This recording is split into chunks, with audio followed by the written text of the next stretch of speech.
اسلام آباد climate financing programme پر بات چیت کے لیے IMF کا وفد پاکستان پہنچ گیا۔ پاکستان کو $1.5 ارب رعایتی قرض کی امید ہے۔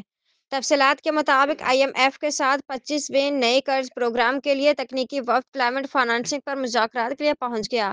IMF وفد کے ساتھ وفاق اور صوبائی حکام کے مذاکرات شیڈولڈ ہیں۔ گرین بجٹنگ، کلائمیٹ اسپینڈنگ، ریٹنگنگ، ٹریکنگ اور رپورٹنگ پر مذاکرات ہوں گے۔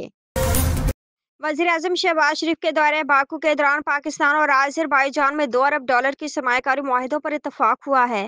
پاکستان آذربائیجان بزنس فورم سے خطاب کرتے ہوئے وزیراعظم نے کہا کہ پاکستان اور آذربائیجان کے درمیان دیرینہ تعلقات ہیں۔ دونوں ملکوں کی قیادت کے درمیان تعمیری بات چیت ہوئی۔ دونوں ملکوں کے درمیان تجارت کو فروغ دیا جائے گا۔ وزیراعظم نے کہا کہ $2 ارب سرمایہ کاری معاہدوں کو ایک ماہ میں حتمی شکل دینے پر اتفاق اور دفاعی پیداوار کے شعبے میں تعاون پر فروغ دیا جائے گا۔ چیمپئنز ٹرافی کے چھٹے میچ میں نیوزی لینڈ کی بنگلہ دیش کے خلاف جیت نے پاکستان کو بھی چیمپئنز ٹرافی سے باہر کر دیا۔ راولپنڈی میں کھیلے گئے میچ میں نیوزی لینڈ نے بنگلہ دیش کی جانب سے دیا گیا 237 رنز کا ہدف بآسانی 46 اوورز میں 5 وکٹوں کے نقصان پر حاصل کر لیا۔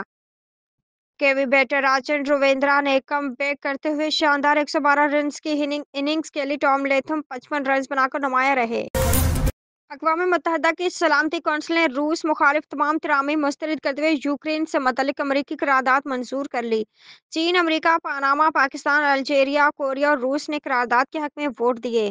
مجموعی طور پر قرارداد کے حق میں 10 ووٹ پڑے۔ فرانس، برطانیہ، ڈنمارک، یونان سمیت 5 ارکان غیر حاضر رہے۔ رپورٹ کے مطابق روس نے یوکرین سے متعلق امریکی قرارداد میں ترمیم کی یورپی کوشش کو ویٹو کر دیا۔